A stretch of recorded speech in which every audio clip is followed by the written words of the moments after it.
कचरी ने बिसरू यो मैथिल बरगर के चक्कर में मुरही कचरी ने बिसरू यो मुरही कचरी ने बिसरू यो मुरही कचरी ने बिसरू मैथिल भोजपुरी टक्कर में झिझिया कजरी ने बिसरू यो मैथिल बरगर के चक्कर में मुरही कचरी ने बिसरू।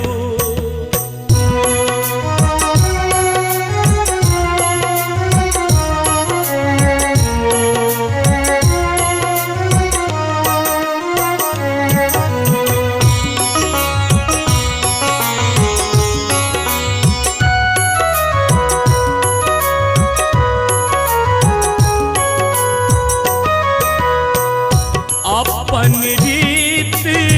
रिवाज के देखू मिथिला मधुर व्यवहार के देखू अपन रीत रिवाज के देखू मिथिला मधुर व्यवहार के देखू संस्कृति ने बिसरू यो मैथिल संस्कृति ने बिसरू मैथिल बरगर के चक्कर में मुरही कचरी ने बिसरू यो मैथिल भोजपुरी टक्कर में झिझिया कजरी ने बिसरू। अपने स्वीट हर्षी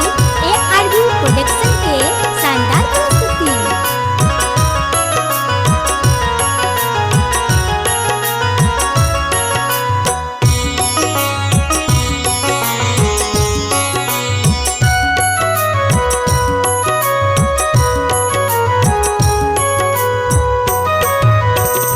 महादेव कैलनी चाकर देखियो मांडन मिश्र के जीवनी पढ़ियो महादेव कैलनी चाकर देखियो मांडन मिश्र के जीवनी पढ़ियो से साग खा गुजर करू यो मैथिल साग खा गुजर करू मैथिल बरगर के चक्कर में मुरही कचरी ने बिसरू यो मैथिल भोजपुरी चक्कर में गजरी ठुमरी ने बिसरू।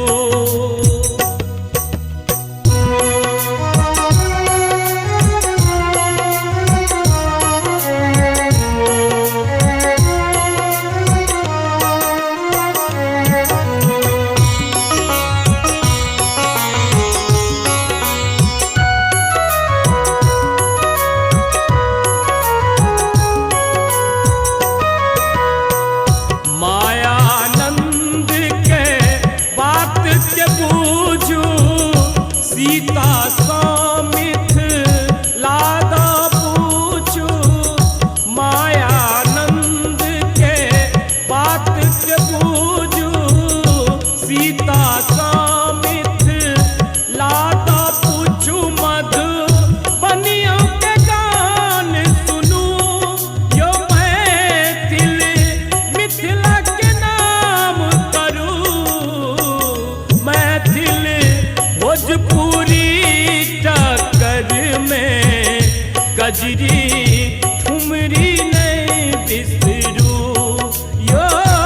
मैथिल भोजपुरी टक्कर में झिझिया कजरी ने बिसरू।